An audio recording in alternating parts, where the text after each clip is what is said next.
84 সকালে নাস্তা সেরে মেঘালয় অফিসে চলে গেল। ব্যবসায়ের ঝামেলা নিয়ে ভীষণ চিন্তিত দেখাচ্ছে ওকে। মিশু আগ বাড়িয়ে আর ভিসার কথা তোলেনি, কিন্তু ওর মনে একটা বিষয় খুঁতখুত করেই যাচ্ছে। দোটানায় পড়ে গেলে যা হয়। রাত্রিবেলা বিষয়টাকে এড়িয়ে গেলেও সকাল থেকে মনে দুশ্চিন্তা দানা বাঁধছে। একটা সিদ্ধান্তে পৌঁছানো দরকার। এভাবে দোটানা নিয়ে না নিজে ভালো থাকা যায়, না কারো সাথে ভালোভাবে কথা বলা যায়। দুপুরে মেঘালয় বাসায় ফিরে সবার সাথে বসে খাবার খেল। তারপর মিশুকে ডাকল কথা বলার জন্য। মিশু থালা বাসন পরিষ্কার করে রেখে হাত ধুয়ে রুমে আসতে দেরি করে ফেলল। মেঘালয় চোখ পাকিয়ে বলল, ডাকার সাথে সাথে আসা যায় না? থালা বাসন মাজছিলাম। থালা বাসন মাজার জন্য কাজের লোক আছে না? আমার তো এ বাড়িতে কোনো কাজ নেই। সারাক্ষণ শুয়ে বসে থাকতে আমার ভালো লাগে না। ছোটবেলা থেকেই বাসার টুকিটাকি কাজগুলো করার অভ্যাস আমার। বসো, সিরিয়াস হয়ে দুটো কথা বলবো। তুমিও সিরিয়াস ভাবে নিও। আজ পর্যন্ত আপনার কোনো কথা আমি ফাজলামির ছলে নিয়েছি? নাওনি। কিন্তু এখন যেটা বলবো সেটা শোনার জন্য তোমার মানসিক প্রস্তুতি দরকার। মিশু সোফায় বসতে বসতে ওড়নায় হাত মুছল। তারপর একটা নিঃশ্বাস ফেলে মেঘালয়ের দিকে তাকিয়ে বলল, বলুন কি কথা? ওড়নায় হাত মুছলে কেন? বাসায় কোনো ন্যাপকিন নেই? টিস্যু নেই?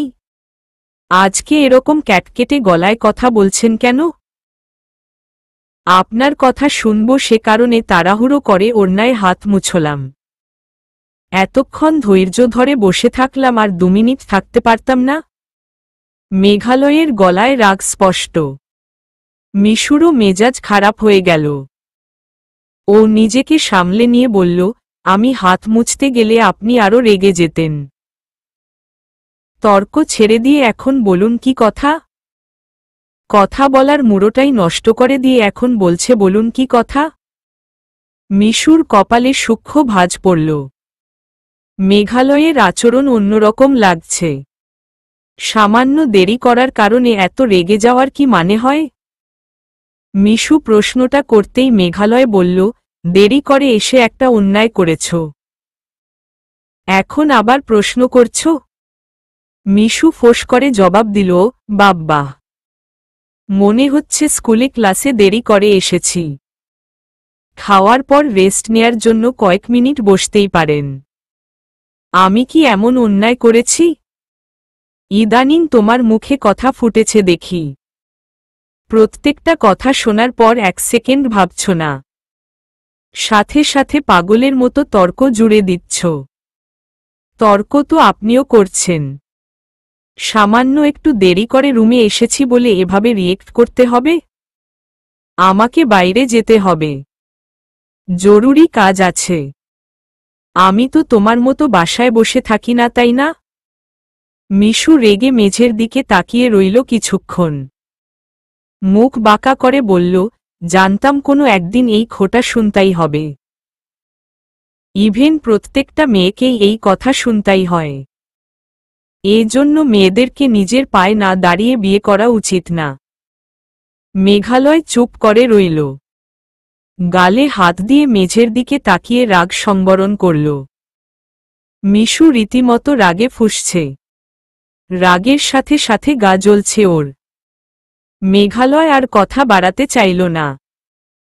যে কথাটা বলতে চেয়েছিল সেটা বলার মন মানসিকতা নষ্ট হয়ে গেছে। মিশু বলল, কি জানি কখন আবার বলবেন ওড়নায় হাত মোছাটা কাজের মেয়েদের স্বভাব। আপনারা এলিট শ্রেণী, ছোট্ট একটা ব্যাপার কেউ আপনাদের কাছে অসহ্য লাগে। মেঘালয় স্বাভাবিক গলাতেই বলল, তোমাকে না বললে এই স্বভাবটা থেকেই যাবে। আর কথাটা তো অযৌক্তিক বলিনি, তাই না? বাসায় এত ন্যাপকিন আছে, তোয়ালে, টিস্যু, এত কিছু থাকার পরও আমার বউ আমার সামনে ওড়নায় হাত মুছছে। আপনাদের মতো বড়লোকদের সমস্যাটা এখানেই। ছোট্ট একটা বিষয় এড়িয়ে গেলেই পারেন, তা নয় এটা নিয়েই লঙ্কাকাণ্ড বাঁধাবেন। মেঘালয় ভ্রু কুঁচকে বলল, আমি মোটেও বাড়াবাড়ি কিছু করিনি। তোমার একটা বদভ্যাস থাকলে সেটা নিয়ে কথা বলার অধিকার আমার আছে। কোনো মানুষই বদভ্যাসের বাইরে নয়। আপনি নিজে একেবারে নিখুঁত। মিশু, তুমি কিন্তু ঝগড়া লাগানোর চেষ্টা করছ। মিশু রেগে বলল, ঝগড়া লাগানোর বাকি আছে? তবে আমি না, আপনি শুরু করেছেন। সত্যিই আমার নিজেকে নিয়ে নিজেই গিল্টি ফিল করছি। কখন না জানি আমাকে আপনার অসহ্য লাগতে শুরু করে। আসলেই যোগ্যতায় সমান সমান না হলে এরকমই হয়। এবার মেঘালয়েরও মেজাজ চড়ে গেল। কোত্থেকে কোথায় চলে যাচ্ছে। মিশুর দিকে রাগত দৃষ্টিতে তাকিয়ে মেঘালয় বলল, একটা ব্যাপার নিয়ে কথা বলতে চেয়েছিলাম। তোমার কাছ থেকে এরকম আচরণ আমি আশা করিনি মিশু। এসব কি? আমিও আপনার কাছ থেকে এরকম কিছু আশা করিনি। সামান্য দেরি হলেই যার রাগে গায়ে আগুন জ্বলতে থাকে। উফ, অফিসের কত টেনশন আমার মাথায়, তাই রেগে গেছি। আমিও তো মানুষ, তাই না? মাথায় এত কিছুর প্রেশার থাকলে একটা সময় সামান্য কারণেই রাগ উঠে যায়। কথা সেটা নয়। আজকে যদি আমিও আপনার মতোই কোনো বড় বিজনেসম্যান হতাম, আমাকে রাগ দেখানোর আগে আপনিও একবার ভাবতেন। ধেত, এত বেশি বেশি বুঝলে তো হবে না। তোমার মাথায় না আসলেই কিচ্ছু নাই। মিশুর চোখে জল এসে গেল হঠাৎ। কাঁদতে কাঁদতে উঠে দাঁড়াল। তারপর ছুটে রুম থেকে বেরিয়ে গেল। রাগে বিষিয়ে গেল মেঘালয়ের মনটা। যেখানে ও ভেবেছিল মিশুর সাথে কিছুক্ষণ কথা বলে ভালো সময় কাটাবে, নিজেকে হালকা লাগবে, সেখানে উল্টো দুজনের মাঝে ছোটখাটো একটা ঝগড়া হয়ে গেল। অসহ্য লাগছে এখন। এদিকে মিশু সোজা ছাদের উপরে চলে এসেছে। চিলেকোঠার ঘরে দেয়ালে হেলান দিয়ে বসে ফুপিয়ে ফুপিয়ে কাঁদছে আর ভাবছে, এত সুন্দর মানুষেরও বুঝি এমন রাগ থাকে। ব্যবসায়ের ঝামেলা ব্যবসায়ের ক্ষেত্রে, সেই রাগ স্ত্রীর উপর কেন ঝাড়বে? আর যাই হোক, নিজের পায়ে দাঁড়ানোর প্রয়োজন অবশ্যই আছে, নয়তো কখন কিভাবে আঘাত করবে কেউ জানে না। আমি এখানে থেকে পড়াশোনা করলে যদি একদিন মুখ ফসকে বলে, তোমাকে পড়াশোনা করিয়েছি, তোমাকে এই করিয়েছি, সেই করিয়েছি এভাবে বললে তো আমি সহ্য করতে পারতাম না। আমার বাবা আমাকে পড়াশোনা করালে কখনো তো এমন বলবে না। নিজের বাবা আর পরের বাবার মাঝে বুঝি এটাই পার্থক্য। মেঘালয়ের বাবা মা এমন কখনোই বলবেন না। কিন্তু মানুষের মন বড়ই অবুঝ। যখন মেজাজ গরম হয়ে যায়, তখনই মানুষ সবচেয়ে কঠিন সিদ্ধান্তগুলো নেয়। ঝগড়া কিংবা মনোমালিন্যর সময়েই মানুষের মাথায় রাজ্যের আজেবাজে চিন্তা এসে ভর করে। কখনো নিজেকে তুচ্ছ মনে হয়, কখনো নতুন কিছু করার জেদ চাপে। রাগের বশে এই জেদের জন্ম নেয়াটা যে কতটা ভয়ঙ্কর সেটা তখন বোঝা যায় না। এটা অনুধাবন করার সময় আসবে তখন, যখন প্রিয়জন দূরে সরে যাবে। চাইলেও দূরত্ব কমিয়ে আনা সম্ভব হবে না, সেই সময়ে মনে হবে একদিন ভুল বুঝে এত দূরে চলে এসেছিলাম। আজ মিশু ঠিক প্রথম অবস্থাতে দাঁড়িয়ে রাগের মাথায় আজেবাজে ভাবতে শুরু করেছে। এদিকে মেঘালয়েরও আজ চরম মন খারাপ। এই সময়ে মিশুকে শান্ত করে সবচেয়ে ভালো বিষয়টা বোঝানোর অবস্থায় সেও নেই। সব মিলিয়ে দুজনের অবস্থা এখন সাংঘাতিক রকমের খারাপ। আজকে কেউ কারো পাশে নেই। 85 রাত 10টায় বাসায় ফিরল মেঘালয়ে। পুরো বাড়ি নিস্তব্ধ। প্রত্যেকেই যে যার মতো ব্যস্ত। কেউ বিছানার এক কোণে গুটিসুটি মেরে শুয়ে আছে সেটা দেখার সময় আজ কারো নেই। মা খেয়ে নাইট ডিউটিতে চলে গেছেন। বাবা এখনো বাইরে থেকে ফেরেননি। মেঘালয় রুমে এসে লাইট জ্বালিয়ে দিতেই দেখল মিশু বিছানার এক কোণে হাঁটু বুক পর্যন্ত তুলে ছোট্ট একটু হয়ে শুয়ে আছে। 6 বছরের ছোট বাচ্চারা যেভাবে ঘুমায় ঠিক সেভাবে। বুকের ভেতরটা কেঁপে উঠল মেঘালয়ের। শার্ট খুলে রেখে বিছানার কাছে এগিয়ে আসল। মিশু ঘুমিয়ে পড়েছে। মেঘালয় ওর গায়ে হাত দিয়ে ডাকল, ঘুমাচ্ছ? মিশুর কোনো সাড়া শব্দ নেই। মেঘালয় সরে যাওয়ার সময় মিশু খপ করে ওর কোমর ঝাপটে ধরল। মেঘালয়ের ঘামে ভেজা শরীর ঠান্ডা হয়ে আছে। মিশু মেঘালয়ের পেটের কাছে সরে এসে ওর ঘামের গন্ধ শুকল। মেঘালয় মিশুর চুলে হাত বুলিয়ে দিয়ে বলল, খেয়েছ? না। দুপুর থেকে খাওনি কিছু? না। ওঠো, একসাথে খাবো। আমি খাবো না। এইটুকু শরীরে এত রাগ কোথায় লুকিয়ে থাকে বলতে পারেন ম্যাডাম? মিশু মেঘালয়ের গায়ে দুটো কিল বসিয়ে বলল, আপনি অনেক খারাপ।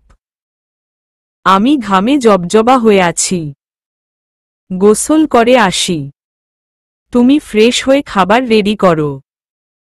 মেঘালয় মিশুকে ছেড়ে দিয়ে বাথরুমে গিয়ে ঢুকল। মিশু বিছানার উপর বসে আনমনা হয়ে কি যেন ভাবছে। মেঘালয় বাথরুমের দরজা খুলে বলল, কি হলো? বসে আছো কেন? গোসল করিয়ে দিব? মিশু বাঁকা চোখে মেঘালয়ের দিকে তাকাল। সেই দৃষ্টির ভাষা বোঝা গেল না।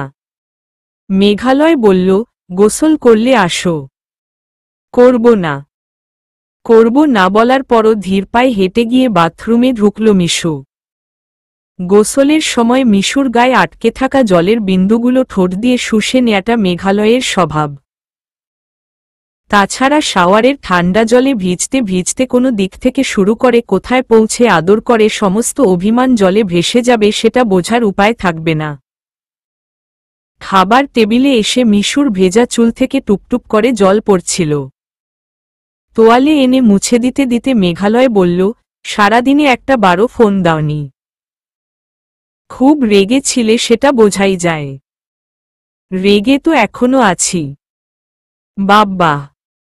রাগমোচনের পরও রাগ থাকার কথা থাকে, আগে তো জানা ছিল না। আপনি যে প্রচণ্ড খারাপ লোক সেটা কি আপনি জানেন? আমার জানার দরকার নেই, আমার বউ জানলেই হবে। আজকে ঝগড়ার শুরুটা আপনার ছিল। ওকে, নেক্সট টাইম তুমি শুরু কইরো। মিশু আর কথা বাড়াল না। মেঘালয়ের প্লেটে খাবার তুলে দিয়ে নিজে খেতে আরম্ভ করল।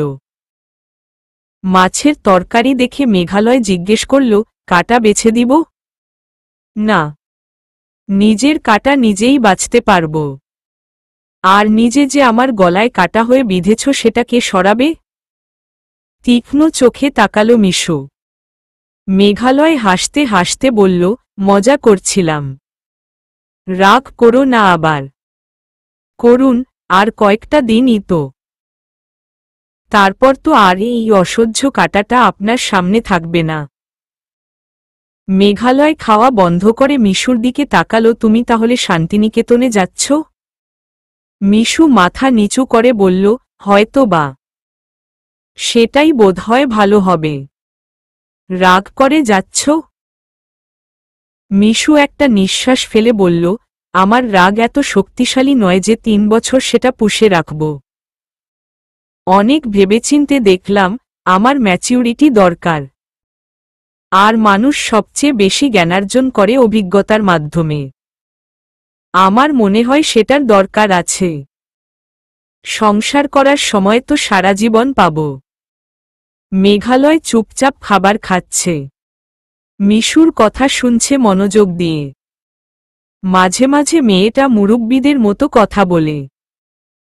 মিশু বলল, আজকে দুপুরেই আপনার সাথে আমার তুমুল ঝগড়া হয়ে গেল। এরকম আবার হবে? এভাবে একদিন যদি আমি আপনার কাছে অসহ্য হয়ে যাই? খাওয়া শেষ করে তারপর উত্তর দেই। মিশু আর কিছু বলল না। দুজনে চুপচাপ খাবার শেষ করল। মেঘালয় প্লেট হাতে রান্নাঘরে ঢুকতেই মিশু পিছু পিছু ছুটে গিয়ে বলল, আপনি কেন এসেছেন? এটা আমি ধুয়ে দিচ্ছি, রাখুন। আমার প্লেট আমি কেন ধুতে পারবো না? নিজের কাজ নিজে করার স্বভাব তোমার থাকলে স্বভাবটা আমিও করি। মিশু তীক্ষ্ণ চোখে তাকালো মেঘালয়ের দিকে। ছেলেটা মাঝে মাঝে কেমন অদ্ভুত হয়ে যায়। মেঘালয় প্লেট ধুয়ে রেখে বাটিতে থাকা তরকারি ফ্রিজে ঢুকিয়ে রাখল। ডাইনিংয়ের সবগুলো জানালা দরজা লাগিয়ে দিয়ে লাইট নিভিয়ে দিল। মিশু হা হয়ে ওর কাজকর্ম দেখছে। মেঘালয় ওর হাত ধরে বলল, এখন রুমে চলো। কাজ শেষ। আপনার আজকে কি হয়েছে বুঝলাম না।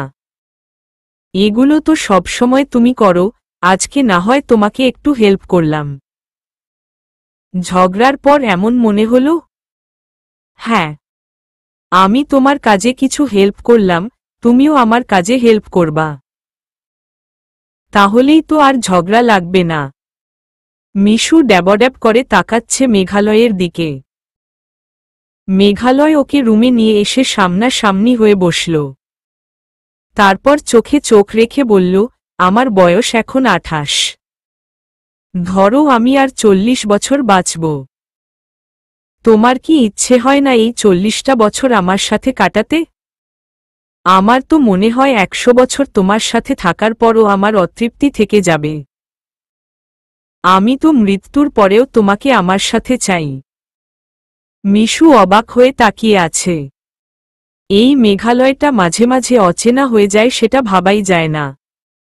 মেঘালয় বলল, আজকে যে ঝগড়াটা হয়েছে সেটা আমার রাগ থেকেই হয়েছে। এই জন্য সরি। সরি বলে মিশুর হাত ধরল মেঘালয়। মিশু ব্যস্ত হয়ে বলল, আরে না না, ঠিক আছে, আমিও সরি। তবে আর ঝগড়া কখনো করব না। একসাথে থাকলে মাঝে মাঝে এরকম হবেই। তাই জন্য দূরে সরে যাওয়ার কথা ভাববে? আমার কি যাওয়া উচিত না? মেঘালয় বলল, না। কারণ একটা মেয়ে 18 থেকে 25 বছর বয়সে কারো প্রেমে পড়লে প্রবলভাবে ভালোবাসতে পারে। আর এই সময়ে শারীরিক চাহিদাটাও বেশি থাকে। যদিও মানুষ বলে প্রেমে পড়তে মন লাগে, কিন্তু স্বামী স্ত্রীর সম্পর্কে শরীর আর মন দুটোই সমান গুরুত্বপূর্ণ। কারণ আমার শারীরিক অক্ষমতা থাকলে তুমি কখনোই আমার সাথে সংসার করতে চাইতে না। একইভাবে তোমার কোনো শারীরিক সমস্যা থাকলে আমি মেঘালয় নিজেও আরেকটা মেয়েকে বিয়ে করতাম। এটা স্বাভাবিক ব্যাপার। একটা নির্দিষ্ট বয়স পর্যন্ত মানুষের শরীর ও মন কাউকে প্রবলভাবে চায়। সেখানে আমরা দুইজন দুজনকে নিয়ে অনেক সন্তুষ্ট। তাহলে অযথা আমাদের জীবন থেকে এই গুরুত্বপূর্ণ সময়টাকে জলে ফেলে দেওয়ার কোনো মানে হয় না মিশু। তোমার সাথে 100 বছর থাকতে চাই আমি। সেটা তো সম্ভব না। যে কয় বছর বাঁচব, থাকি না একসাথে। একসাথে থাকার জন্য এই 40টা বছর অনেক সামান্য। আল্লাহ চাইলে তো তার আগেও মরে যেতে পারি। মিশু মেঘালয়কে থামিয়ে দিয়ে বলল, এভাবে বলবেন না।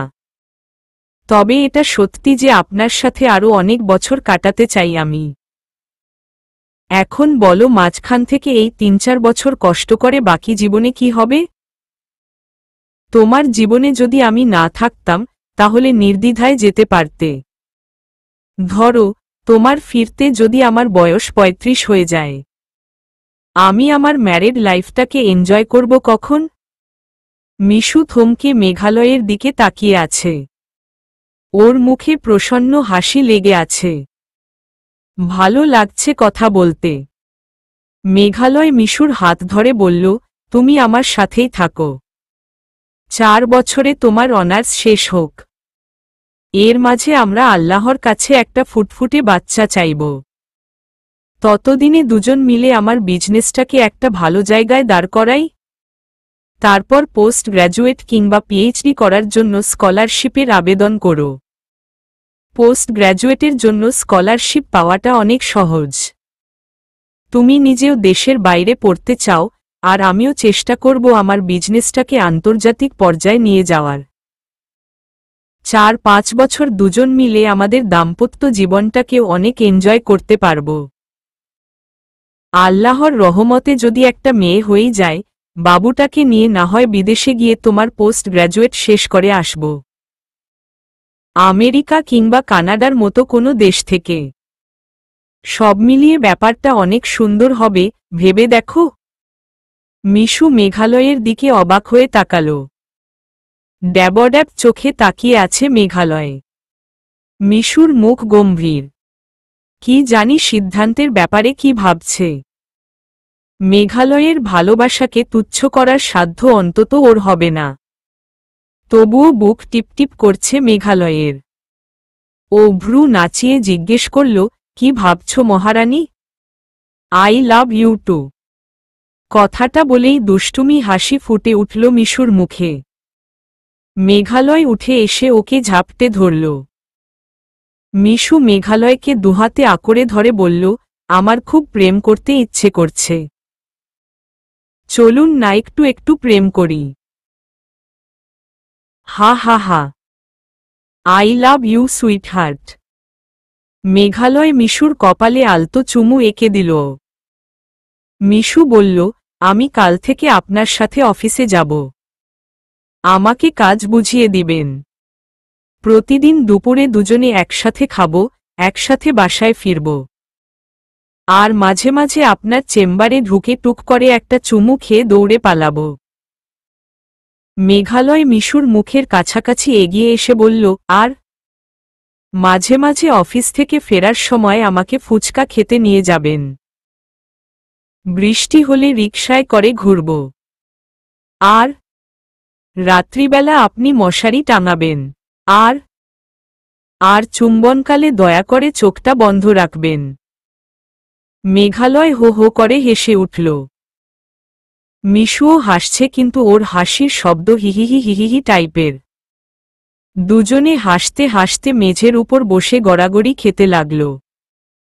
কেন যে এভাবে পাগলের মতো হাসছে কেউই জানে না। হাসি থামিয়ে মিশু বলল, আমাদের মেয়ে বাচ্চা হবে না ছেলে বাচ্চা? এই বাচ্চাটা আগে বড় হোক, তারপর।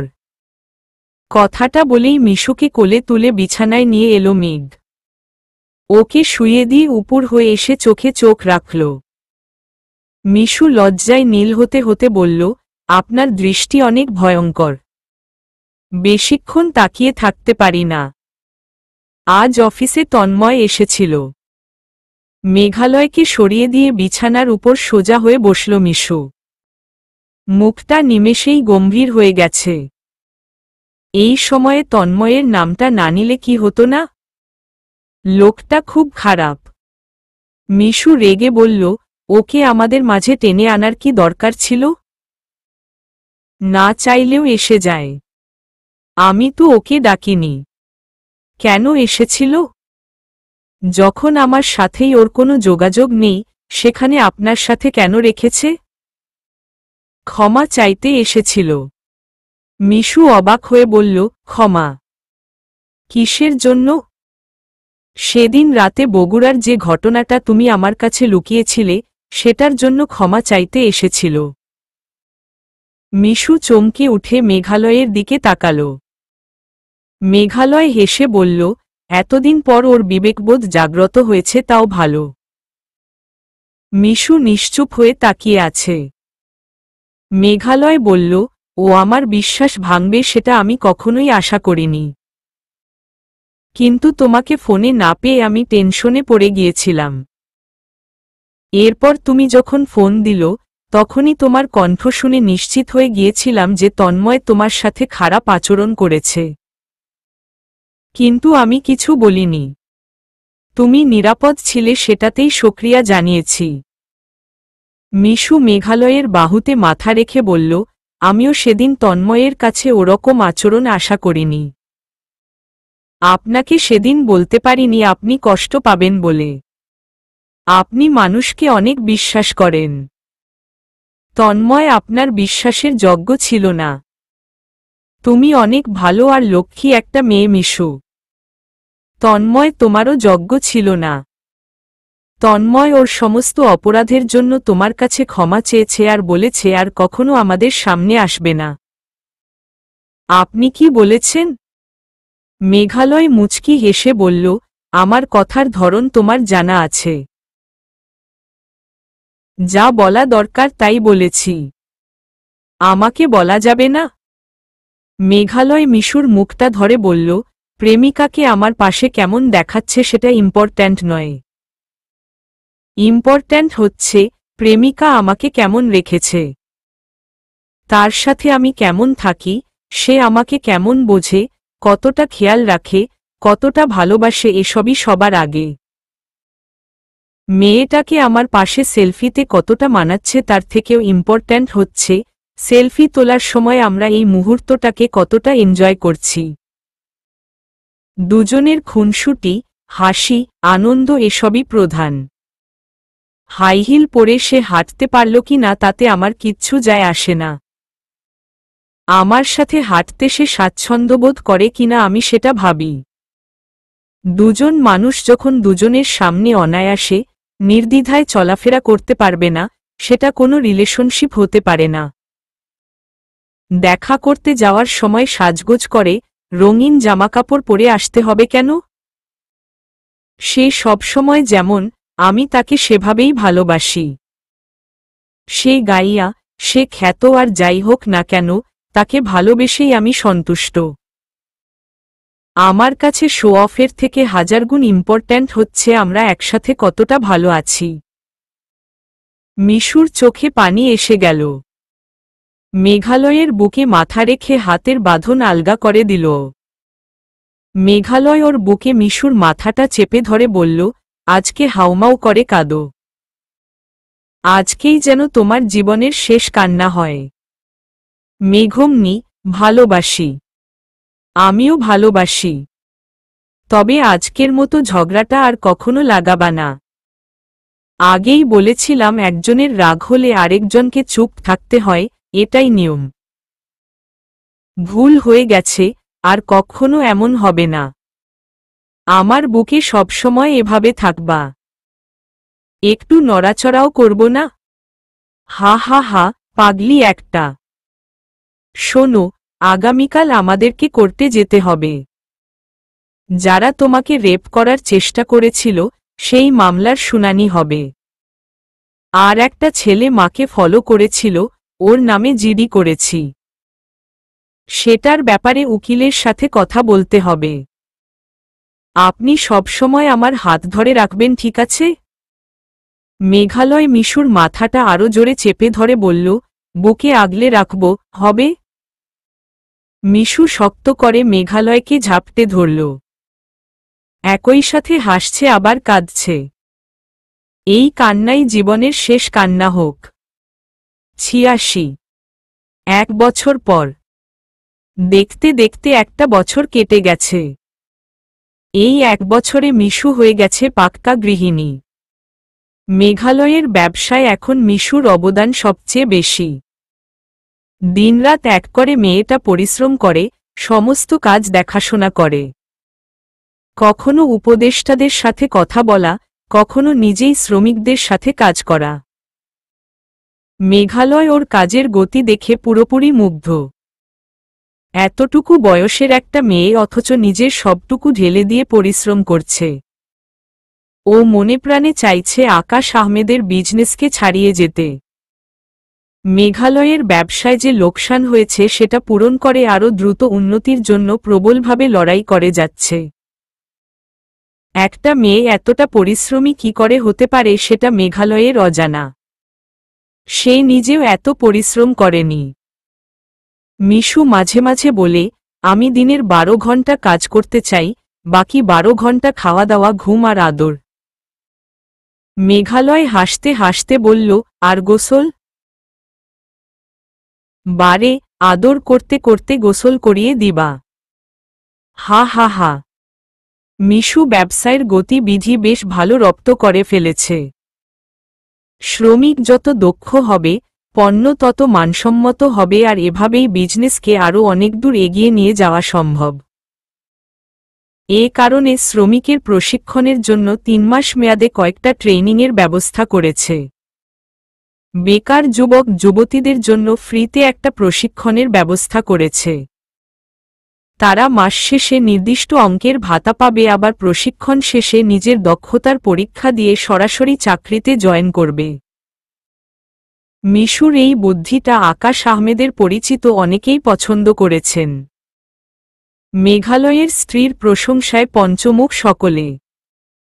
আজকে একদলের প্রশিক্ষণ শেষ হয়েছে। তাদের পরীক্ষা নেবে স্বয়ং মিশু। মেঘালয় চেয়েছিল কোনো পরীক্ষার ঝামেলায় না গিয়ে সরাসরি জয়েনিং লেটার দিয়ে দিতে, কিন্তু মিশু স্পষ্ট বলে দিয়েছে, দক্ষ শ্রমিক ছাড়া কাউকে আর নিয়োগ দেয়া হবে না। তাছাড়া প্রত্যেকে প্রশিক্ষণ শেষে ভাতা পাচ্ছে, এটাই বা কম কিসে? ওর যুক্তিতে মেঘালয় আর কথা বাড়ায়নি।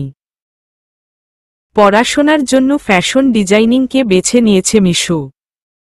পড়াশোনা শেষ করে নিজস্ব একটা পোশাক কারখানা খোলার ইচ্ছে ওর, যাতে শুধুমাত্র নিজের ডিজাইন করা জামাকাপড় থাকবে। যারা প্রশিক্ষণ শেষ করেছে তাদের অর্ধেকের সাক্ষাৎকার নেয়া শেষ। সন্ধে হয়ে আসায় আজকে বাসায় যেতে হবে। মেঘালয় মিশুকে বলেছে পিকমি রাইডে বাসায় চলে যেতে। ওর নাকি কোথায় একটা জরুরি মিটিং আছে। মিশু নিশ্চিন্তে বাসায় ফিরল ঠিকই, কিন্তু রাত বেড়ে গেলেও মেঘালয় কোনো ফোন করল না দেখে ও অবাক হয়ে গেল। প্রথমে ভাবল হয়তো সে ব্যস্ত আছে, পরক্ষণে আবার মনে দুশ্চিন্তা দানা বাঁধতে লাগল। ধীরে ধীরে রাত 11:30 বেজে গেল। মেঘালয়ের নাম্বারে কল দিয়ে দেখল নাম্বার বন্ধ। এবার দুশ্চিন্তা আরও জোরে চেপে ধরল। নাম্বার বন্ধ হবে কেন? হয়তো ফোনে চার্জ নেই, একটু পরেই বাসায় ফিরবে, এটা ভেবে নিজেকে সান্ত্বনা দিল মিশু। রাত বাড়তে লাগল। মেঘালয়ের নাম্বারও বন্ধ, বাসায় ফেরারও নামগন্ধ নেই। ড্রাইভারকেও সাথে নিয়ে যায়নি।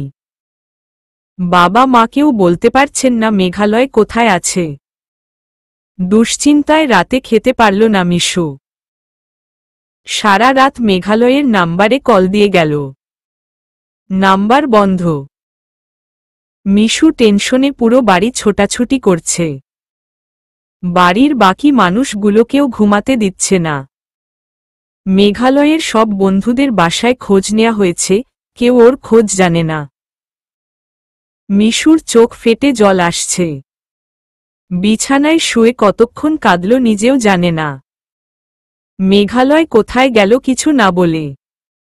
ওর কোনো বিপদ হলো না তো? পরদিন দুপুর হয়ে গেল, কিন্তু মেঘালয়ের কোনো খোঁজ পাওয়া গেল না। মিশু তবুও অফিসে এসেছে। চেহারায় দুশ্চিন্তার ছাপ স্পষ্ট।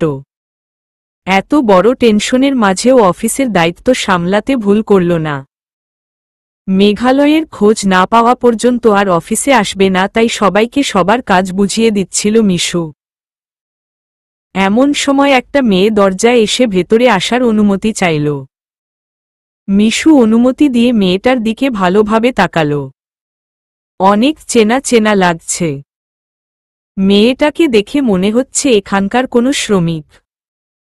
মেয়েটা ভেতরে আসার পর মিশু বসতে বললে সে বলল, আমি বসবো না, দাঁড়িয়ে থেকে কথা বলবো। মিশু অবাক হয়ে বলল, কেন? বসলে মনের কথাগুলো বলতে পারবো না। আচ্ছা, দাঁড়িয়ে থেকেই বলুন। তার আগে আপনার পরিচয়? আমি সবেমাত্র ট্রেনিং শেষ করেছি। ট্রেনিংয়ের জন্যও আমি আপনার কাছে কৃতজ্ঞ, কিন্তু অন্য কিছুর জন্য আরও বেশি। আমি সারা জীবন আপনাকে মনে রাখব ম্যাডাম। বুঝলাম না, অন্য কিছু মানে? আমি কিভাবে আপনার উপকার করেছি? শুধু উপকার না ম্যাডাম, আপনি আমার পুরো জীবনটাই বদলে দিয়েছেন। আপনি এই কোম্পানির মালিক সেটা আগে জানতাম না। এখানে ট্রেনিং করতে এসেই আপনাকে দেখি। অনেক চেষ্টা করেছি আপনার সাথে কথা বলার, কিন্তু সুযোগ হয়নি। মিশু ভ্রু কুঁচকে বলল, ওহ আচ্ছা। কিন্তু বোন, আমি তো আপনাকে চিনতে পারলাম না। আপনি কি আগে থেকেই আমাকে চিনতেন? যার জন্য আমার পুরো জীবনটাই বদলে গেছে, তাকে চিনব না? তার জন্য তো সারা জীবন মন থেকে দোয়া করি। মিশু বিস্মিত হয়ে বলল, তাই নাকি? খুলে বলুন তো ঘটনা কি? আর আমি কিভাবে আপনার উপকারে এসেছিলাম? মেয়েটা মিশুর পাশে দাঁড়িয়ে বলল, আপনি আমাকে চিনতে পারেননি। আমি দেহ ব্যবসা করে খেতাম। চেয়ার ছেড়ে উঠে দাঁড়ালো মিশু। মেয়েটা করুণ মুখে বলল, আপনার মনে আছে 1 বছর আগে আপনি মেঘালয় স্যারকে নিয়ে হানিমুনে গিয়েছিলেন? স্যার হোটেলে ফেরার পর আমি ওনাকে ভুলিয়ে ভালিয়ে কাস্টমার বানানোর চেষ্টা করছিলাম। সেই মুহূর্তে আপনি কোত্থেকে এসে হঠাৎ আমার গালে কষে থাপ্পড় বসালেন। তারপর রেগে কয়েকটা কথা বলেছিলেন। সেদিনের অপমান আর ওই কথাগুলোই আমার জীবন পাল্টে দিয়েছে বোন। আপনি বলেছিলেন, আল্লাহ 2টো হাত দিয়েছেন, একটা মাথা দিয়েছেন। যতক্ষণ শরীরে কাজ করার সামর্থ্য আছে ততক্ষণ সৎপথে উপার্জন করার চেষ্টা করতে। অভাব আছে মানে এই নয় যে নিজের সম্মান বিক্রি করে খেতে হবে। গায়ে কাজ করার শক্তি থাকতে কাজ করে খাও। 2 হাতে যথেষ্ট শক্তি আছে। আপনার সেদিনের কথাগুলো আমার খুব লেগেছিল। বাড়িতে গিয়ে সারারাত কান্নাকাটি করেছি। সেদিনই সিদ্ধান্ত নিয়েছিলাম সৎ পথে রোজগার করব। আমি আর কখনো খারাপ পথে যাইনি বোন। মিশু অবাক হয়ে মেয়েটার দিকে তাকিয়ে আছে। 1 বছরেরও বেশি সময় পর একটা মেয়ে এসে কৃতজ্ঞতা জানাচ্ছে। জীবন কখন কাকে কোথায় নিয়ে আসে বলা যায় না। এই কঠিন সময়ও মিশুর মুখে প্রসন্ন হাসি ফুটে উঠল। মেয়েটাকে ধন্যবাদ জানাতেই সে বলল, আমি আপনাকে একবার ছুঁয়ে দেখতে চাই ম্যাডাম। আপনি কি অনুমতি দিবেন? ছুঁয়ে দেখা বলতে? এখানে আসার পর দেখেছি সবার সাথে কত হাসিমুখে কথা বলেন, সবাইকে কত ভালোবাসেন, পরামর্শ দেন। আপনাকে একবার ছুঁয়ে দেখার খুব ইচ্ছা আমার। একবার ছুঁয়ে দেখার অনুমতি দিবেন ম্যাডাম? মিশু মৃদু হেসে মেয়েটাকে বুকে জড়িয়ে ধরল। কিছু বুঝে ওঠার আগেই এভাবে জড়িয়ে ধরবে সেটা স্বপ্নেও ভাবেনি মেয়েটা। ওর চোখে পানি এসে গেছে। মিশু জড়িয়ে ধরে বলল, আমাকে ম্যাডাম বলার দরকার নেই। মিশু আপু বললেই হবে। মেয়েটাকে ছেড়ে দেওয়ার পর সে বলল, আমি শুধু একটু হাত ধরতে চাইছিলাম। অথচ আপনি বুকে জড়িয়ে ধরলেন। আপনি অনেক ভালো একজন মেয়ে। অনেক ভালো একজন বউ। আমাদের জন্য দোয়া করবেন সব সময়। মেয়েটা মাথা দুলিয়ে আচ্ছা বলে চলে গেল। মিশু একটা ছোট্ট নিঃশ্বাস ফেলল। মেঘালয়? কোথায় আপনি? আপনার কি কিছু হয়েছে? আল্লাহ যেন তাড়াতাড়ি আপনার খোঁজ পাইয়ে দেন। 87। আজ রাতের মধ্যেই খোঁজ না পেলে থানায় ডায়েরি করতে হবে। অফিসের কাজ রেখে বাসার উদ্দেশ্যে বের হল মিশু। বাসায় পৌঁছানোর পর দারোয়ান এসে একটা চিরকুট দিয়ে গেলেন। চিরকুট দেখেই বুকটা ধক করে উঠল ওর। মেঘালয়ের হাতের লেখা। চোখ বড় বড় করে চিরকুটে নজর দিল মিশু। সেটাতে লেখা, midnight, Dhaka Chittagong highway, nearest মেঘনা ব্রিজ। চিরকুটে আর কিছুই লেখা নেই। অবাক হয়ে দুবার উল্টে পাল্টে দেখল মিশু। তারপর ছুটতে ছুটতে বাসার ভিতরে ঢুকল। চিরকুটটা আকাশ আহমেদের হাতে দিয়ে বলল, আব্বু দেখুন। আমি তো কিছুই বুঝতে পারছি না। আকাশ আহমেদ অনেকক্ষণ তাকিয়ে রইলেন চিরকুটের দিকে। সত্যিই কিছু বোঝার উপায় নেই। কোনো কিডন্যাপারের কাজ হলে টাকার কথা উল্লেখ থাকত। নাকি কেউ শত্রুতা করে মেঘালয়কে আটকে রেখেছে? কোনো পুরনো হিসাব নিকাশ মেটাতে চায় হয়তো। কিন্তু সেরকম হলেও তো কোনো সূত্র থাকত। পুলিশকে নিয়ে যেতে বারণ করতে পারত, চালাকি করতে বারণ করতে পারত। ব্যাপারটা রহস্যজনক মনে হচ্ছে। দারোয়ানকে ডেকে জিজ্ঞেস করতেই সে জানালো একটা ছোকরা এসে দিয়ে গেছে। চিন্তায় ভেঙে পড়ল মিশু। মেঘনা ব্রিজের আগে নাকি পড়ে সেটাও উল্লেখ করেনি। কৌতূহল আর টেনশন দুটোই একসাথে কাজ করছে। সবচেয়ে অবাক করা ব্যাপার মাঝরাতের কথা উল্লেখ করা। অদ্ভুত। দুশ্চিন্তায় পুরোটা বিকেল মিশুর মনটা বিক্ষিপ্ত হয়ে রইল। সন্ধে নামার পরপরই ও তৈরি হয়ে এসে শ্বশুরমশাইকে বলল এখনই বেরিয়ে পড়তে। ওর মুখের দিকে তাকিয়ে বাবার খুব খারাপ লাগল। চিন্তায় একদিনেই মেয়েটার বয়স যেন অনেক বেড়ে গেছে। রাত নামার পর আকাশ আহমেদ মৌনি ও মিশুকে নিয়ে রওনা দিলেন। মিশু টেনশনে রীতিমতো ছটফট করছে। মেঘালয়ের নাম্বার বন্ধ। গাড়ি ছুটল দ্রুতগতিতে। মেঘনা ব্রিজ পার হয়ে অনেক দূর আসার পর বাবা গাড়ি থামানোর নির্দেশ দিলেন। অনেক দূর চলে এসেছি, এখনো তো কোনো কিছুর সন্ধান পেলাম না। মিশু উদ্বিগ্ন হয়ে বলল, আব্বু আমাদের বোধহয় পুলিশ নিয়ে আসা উচিত ছিল। থাক, টেনশন করিস না। আমরা রাত 12টা পর্যন্ত অপেক্ষা করি। ড্রাইভারকে বলা হলো গাড়ির গতি কমিয়ে দিতে। মৌনি মিশুর চুলে হাত বুলিয়ে দিচ্ছে। দুশ্চিন্তার রেখা সবার মুখে। রাত 11:30টায় মৌনি মেঘালয়ের নাম্বারে কল দিতেই কল ঢুকল। ও রিসিভ করে একটা ঠিকানা দিয়ে বলল সেখানে চলে যেতে। মেঘালয়ের গলা শুনে মৌনির দুশ্চিন্তা খানিকটা কমেছে। কোনো বিপদ ঘটেনি এটা নিশ্চিত। ঠিকানা অনুযায়ী পৌঁছে দেখা গেল সেখানে কয়েকটা দোকানপাট ছাড়া কিছুই নেই।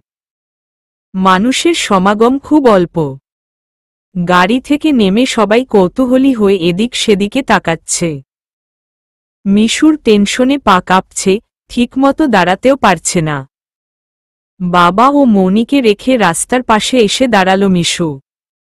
রাত বেড়েছে অনেক। চারপাশ অনেক নিস্তব্ধ। রাস্তাও প্রায় ফাঁকা।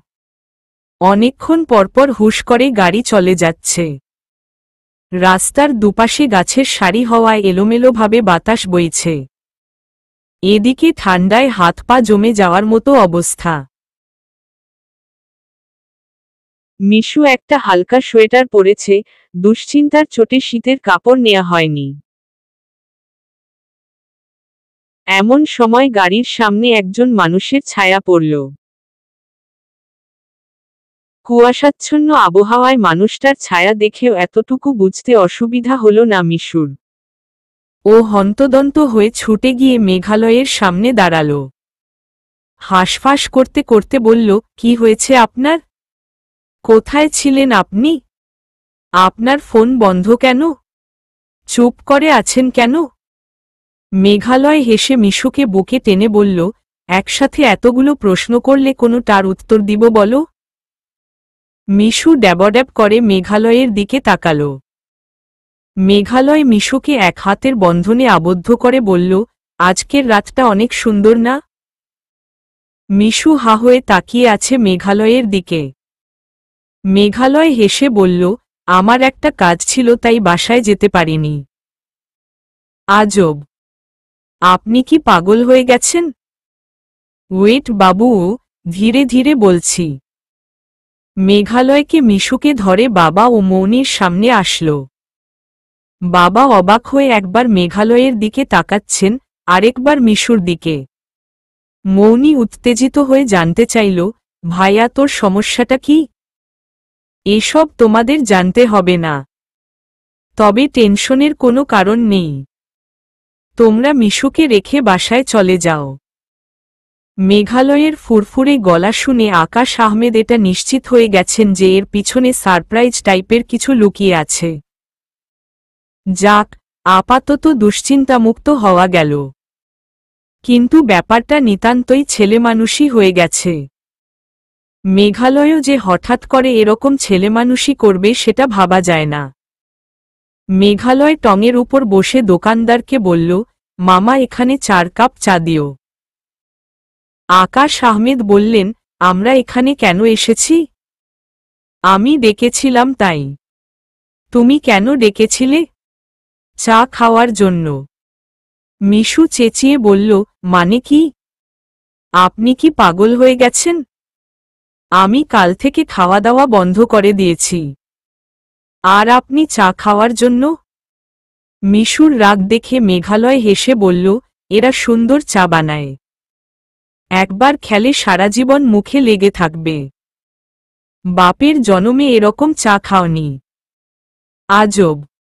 মিশু রাগে দাঁত কিরমির করছে। আকাশ আহমেদ ও মৌনি ফ্যালফ্যাল করে তাকিয়ে আছে। চা আসার পর মেঘালয় চায়ে চুমুক দিয়ে তৃপ্তির সাথে বলল, ওহ অসাধারণ চা। তোমরা হা করে তাকিয়ে আছো কেন? খাও।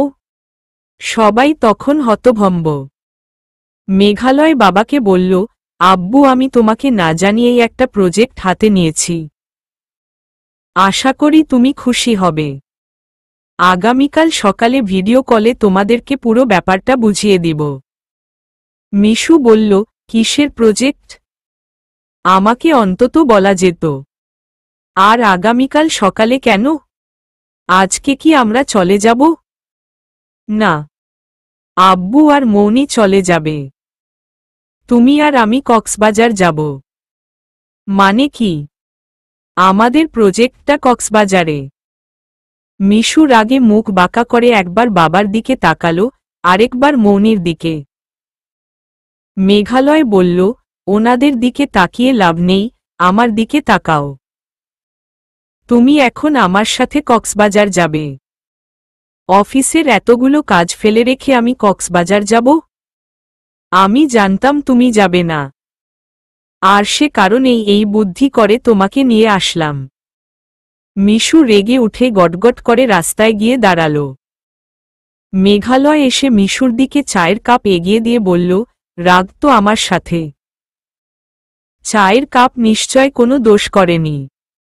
আপনি একটা অসহ্য। এই সময়ে এত কাজের চাপ অথচ আপনার মাথায় ভূত চেপেছে। এত কাজ ও ফফ। একটা বছর দুজনে যন্ত্রের মতো কাজ করেছি। আমাদের রিল্যাক্সের প্রয়োজন আছে। আমার অন্তত স্বাদ আহ্লাদ বলে কিছু আছে। তোমার মতো এতটা সিরিয়াস আমি হতে পারি না। ইচ্ছে করছে চায়ের কাপের সমস্ত চা আপনার মাথায় ঢেলে দেই। আমাকে বললেই তো সময় করে ঘুরতে যেতাম। মেঘালয় জোরে জোরে বলল, আমাদের বিয়ের 1 বছর হয়ে গেছে। ম্যারেজ অ্যানিভার্সারিতে তোমাকে তেমন কোনো গিফট দেয়া হয়নি। সেই দিনটাকে আমি আয়োজন করে তোমাকে মনে করিয়ে দিতে চাই যে আমরা 1 বছর একসাথে আছি। আর এটাও স্মরণ করিয়ে দিতে চাই যে দম্পতি একসাথে ভালো থাকার সাথে সাথে ক্যারিয়ারেও সমানভাবে আগাতে থাকে সেটা হচ্ছে পৃথিবীর সবচেয়ে হ্যাপিয়েস্ট রিলেশনশিপ। মিশু চমকে উঠল। মেঘালয়ের কথাগুলো বারবার কানে প্রতিধ্বনিত হতে লাগল। সত্যিই তো। ব্যবসায়ের খুঁটিনাটি বিষয়গুলো নিয়ে গবেষণা করতে করতে মিশু ব্যবসায়ের ব্যাপারে মেঘালয়ের থেকেও বেশি সিরিয়াস হয়ে গেছে। যেখানে মেঘালয় দিনে বড়জোর 6 ঘন্টা অফিসে কাটায় সেখানে মিশু 8-9 ঘন্টা অফিসে কাটিয়েও বাসায় এসে বিভিন্ন বিষয়ে হিসাব নিকাশ করতে বসে। যেদিন ক্লাস থাকে সেদিন গভীর মনোযোগ সহকারে ক্লাস করার পর বাসায় এসে অনেক রাত পর্যন্ত জামাকাপড় ডিজাইন করতে থাকে। এত ব্যস্ততার মাঝে ভুলেই গিয়েছে দুজনে একসাথে অনেক ভালো থাকার কারণে সম্পর্কটার প্রতি কৃতজ্ঞ হওয়া উচিত। একটু সময় নিয়ে নিজেদের কথা ভাবার সময়টাও প্রয়োজন। মিশু কাছে এসে চায়ের কাপ নিয়ে একবার চুমুক দিয়ে বলল, আহ, অমৃতের মতো স্বাদ। মেঘালয় দুষ্টুমি করে বলল, জীবনে অমৃত খেয়েছ? এমনভাবে বললা যেন কতবার অমৃতের স্বাদ নেয়া হয়ে গেছে। হে হে। মিশু এক হাতে মেঘালয়ের কলার চেপে ধরে বলল, এত খারাপ কেন আপনি? তুমি ভালোবাসো তাই। মিশু হেসে ফেলল। চা শেষ করে মেঘালয়ের কথামতো গাড়িতে উঠে বসল সবাই। মেঘালয় গাড়ি থেকে চাদর নিয়ে গলায় জড়িয়ে নিল। ড্রাইভারকে বলে দিল ও কিছুদূর এগিয়ে যাওয়ার জন্য। গাড়ি থেকে নামার পরপর মিশু দেখল সামনে একটা ট্রাক বাঁকা করে দাঁড় করানো। এদিক থেকে আর কোনো গাড়ি সামনে আগাতে পারবে না। মেঘালয় ওর হাত ধরে ট্রাকের সামনে নিয়ে এলো। ট্রাকের হেডলাইটের আলোয় দাঁড়িয়ে হাইওয়ের মাঝখানে হাঁটু গেড়ে বসে পকেট থেকে রিং বের করল।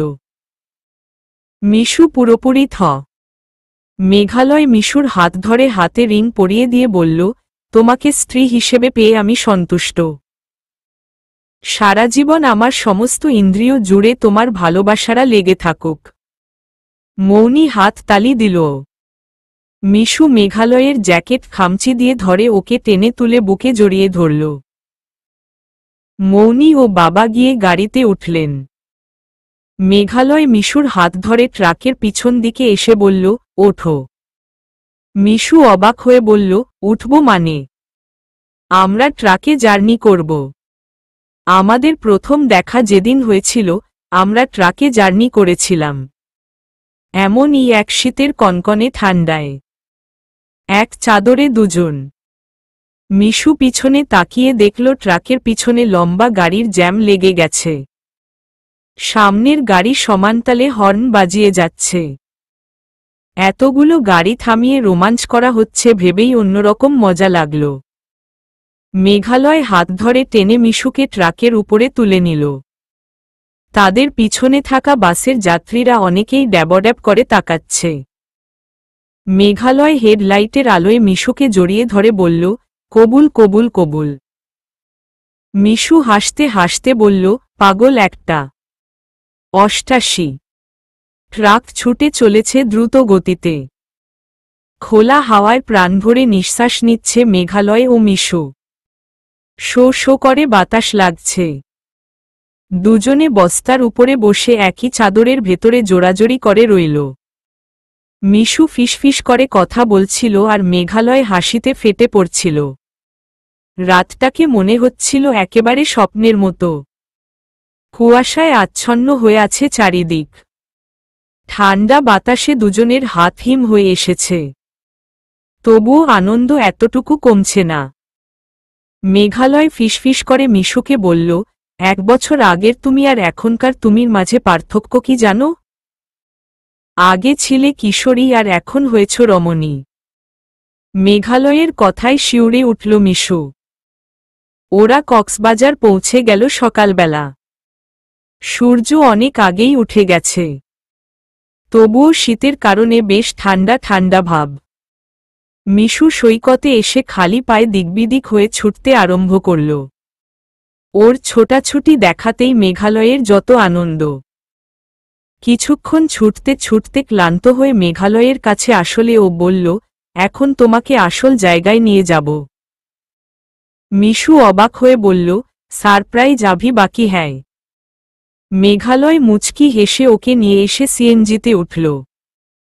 মিশু মেঘালয়ের দিকে ফ্যালফ্যাল করে তাকিয়ে আছে। ঘটনা কি বোঝা যাচ্ছে না তো? কৌতূহল কৌতূহল। সিএনজি থেকে নেমে বালির উপর দিয়ে হাঁটতে শুরু করল মেঘালয়। মিশুর হাত ধরে ওকে এগিয়ে নিয়ে যাচ্ছে। অনেক দূর হেঁটে আসার পর দূর হতে একটা কিছু দেখে মিশু লাফ দিয়ে উঠল। মেঘালয়কে আঙুল দিয়ে দেখিয়ে দিয়ে বলল, মারমেইড রিসোর্ট নাকি? মেঘালয় তাচ্ছিল্যের সুরে হো হো করে হেসে উঠল। মিশু ভ্রু কুঁচকে দিল একটা দৌড়। দৌড়াতে দৌড়াতে একেবারে বাড়িটার সামনে এসে দাঁড়াল। একদিকে নারিকেল গাছের সাথে একটা দোলনা দুলছে। তার পাশেই গেটের সামনে সাইনবোর্ডে সুন্দর করে লেখা হৃদমোহিনী। একটা লাফ দিয়ে কয়েক হাত উপরে উঠে ধপ করে বালিতে বসে পড়ল মিশু। নিমেষেই গম্ভীর হয়ে গেছে মুখটা। চোখ দুটো শুধু ছলছল করছে। মেঘালয় কাছে এসে বলল, তোমার সাধের কাঠের বাড়ি। মিশু মেঘালয়ের দিকে তাকানো মাত্র ওর চোখ দিয়ে 2 ফোঁটা জল গড়িয়ে পড়ল। ও মেঘালয়ের বুকে সারতে খামচি দিয়ে ধরে বলল, এটা কি? আমার জন্য কাঠের বাড়ি? কিভাবে কি করলেন? মেঘালয় মুচকি হেসে বলল, মনে আছে একদিন বলেছিলাম এরকম একটা কাঠের বাড়ি করে দেব তোমায়। একদিকে থাকবে বিশাল কাচের দেয়াল। দেয়ালের কাছে বসে তুমি জ্যোৎস্না দেখবে, মাঝে মাঝে সমুদ্রের গর্জন ভেসে আসবে। বাড়িটার নাম হবে হৃদমোহিনী। কারণ সেদিন আমি তোমাকে হৃদমোহিনী নামে ডেকেছিলাম। তুমি আমার হৃদয়ের মোহিনী হয়ে এসেছিলে। মিশু মেঘালয়ের বুকে মাথা রেখে ডুকরে কেঁদে উঠল। মেঘালয় মিশুর হাত ধরে বাড়ির ভেতরে নিয়ে গেল। মিশু দেয়ালে স্পর্শ করে বলল, কত টাকা খরচ হয়ে গেছে আপনার? মেঘালয় বলল, খুব বেশি হয়নি। জায়গাটা কিনতেই যা লেগেছিল। তবে তোমাকে আমি একদিন মিথ্যে বলেছিলাম। সেটার জন্য সরি। কি মিথ্যে? মিশুর কৌতূহলী চোখের দিকে তাকিয়ে মেঘালয় বলল, তোমাকে বলেছিলাম আমার বিজনেসে 6 লক্ষ টাকা লস হয়েছে। তখন কোনো লস হয়নি, বরং একটা কন্টেস্টে জিতে আমি আরও অনেকগুলো টাকা পুরস্কার পেয়েছিলাম। আমার জমানো টাকা থেকে এই জমিটা কিনে রেখেছিলাম। অপেক্ষায় ছিলাম কবে সেই স্বপ্নের কাঠের বাড়ি করে দেব আমার রাজকন্যার জন্য। সেদিন মিথ্যে বলেছিলাম যাতে তুমি বিদেশে না গিয়ে সিরিয়াস হয়ে আমার সাথে বিজনেসে হাত দাও। তুমি যতটা সিরিয়াস হয়েছ তা অবিশ্বাস্য। মিশু একটা ছোট্ট নিঃশ্বাস ফেলে বলল, আর প্রজেক্ট? আমাদের এই বাড়ির পাশেই একটা রিসোর্ট হবে। বর্তমান সময়ে রিসোর্টের বিজনেস অনেক লাভজনক, যদিও এর পুরোটাই ব্যাংক লোন থেকে। এবার এই লোন শোধ করার জন্য আমাদেরকে আবারও সিরিয়াস হয়ে কাজ করতে হবে। আপনি অনেক ট্যালেন্ট। জীবনে পরিশ্রমের সাথে সাথে বুদ্ধিটাও অনেক দরকার হয়। আপনার বুদ্ধির প্রশংসা না করে পারি না। মিশু হাঁটতে হাঁটতে বারান্দায় এসে দাঁড়াল। দূর হতে সমুদ্র দেখা যাচ্ছে। নীলাকাশ নীলাভ সমুদ্রে এসে মিশেছে। উচ্ছ্বসিত হয়ে মিশু বলল, অপূর্ব। এখানে দাঁড়িয়ে বুক ভরে নিঃশ্বাস নিয়ে মনে হচ্ছে এতদিনের সব পরিশ্রম সার্থক। বলো তো আমাদের জীবন থেকে কি শিক্ষা পেয়েছ? মিশু হেসে বলল, কিছু কিছু ভুলকে ভালোবাসলে জীবনটাকে সুন্দর করা যায়। কিছু সুযোগকে হাতছাড়া করলে আরও অনেক সম্ভাবনার দ্বার খুলে যায়। সবচেয়ে বড় শিক্ষাটা হচ্ছে, যোগ্যতা প্রকাশ পায় মানুষের কর্মে। যে যেমন কাজ করবে সে সেভাবেই সম্মানিত হবে। মেঘালয় মিশুর কাঁধে হাত রেখে ওকে বুকে টেনে নিয়ে বলল, তুমি অনেক ভালো একটা মেয়ে মিশু। তোমার চিন্তাভাবনা আমার অনেক ভালো লাগে। একজন ভালো বউ হওয়ার চেয়ে ভালো মেয়ে হওয়াটা অনেক ইম্পর্ট্যান্ট। যে মেয়েটা মেয়ে হিসেবে ভালো, সে নিঃসন্দেহে ভালো প্রেমিকা, ভালো স্ত্রী, ভালো মা। মিশু মেঘালয়ের আঙুলের ফাঁকে আঙুল রেখে বলল, দর্শন রাখুন। এবার প্রেমে আসুন। আমার প্রেমে আপনি কেন পড়েছিলেন? তুমি অনেক বিশুদ্ধ, স্বচ্ছ। আর তুমি কেন পড়েছিলে? আপনি আমাকে ভালোবাসেন বলে। ভালোবেসে মাঝে মাঝে হৃদমোহিনী বলে ডাকলেও পারেন। মেঘালয় বলল, তা না হয় ডাকলাম। জ্যোৎস্না রাতে বালির উপর বসে তোমার কোলে মাথা রাখলে তুমি গান শোনাবে তো? দেখো তুমি আজও আমাকে আপনি বলে ডাকো। গানের মাঝে তুমি আমার জীবন লাইনটাকে আপনি আমার জীবন বলে গাইতে হবে কিন্তু। মিশু শব্দ করে হেসে উঠল। মেঘালয় মিশুর কাঁধে মাথা রেখে চুলের গন্ধ শুকে বলল, এভাবে বসেই তো একটা জীবন পার করে দেয়া যায়। মাঝে মাঝে বারান্দায় বসে সমুদ্রের খোলা হাওয়ায় তোমাকে ঝাপটে ধরে আমি তোমার চুলের গন্ধ নেব। তখনও কিন্তু আঙুলের ফাঁকে আঙুল রাখতে ভুলে যেও না। মিশু মেঘালয়ের বুকে মাথা ঠেকিয়ে দূরের সমুদ্রের দিকে তাকাল। এই ছোট্ট জীবনটা সমুদ্রের মতো, কখনো উত্তাল, কখনো শান্ত। আর এই বিশাল সমুদ্রটা সুন্দর, ঠিক জীবনের মতো। সমাপ্ত।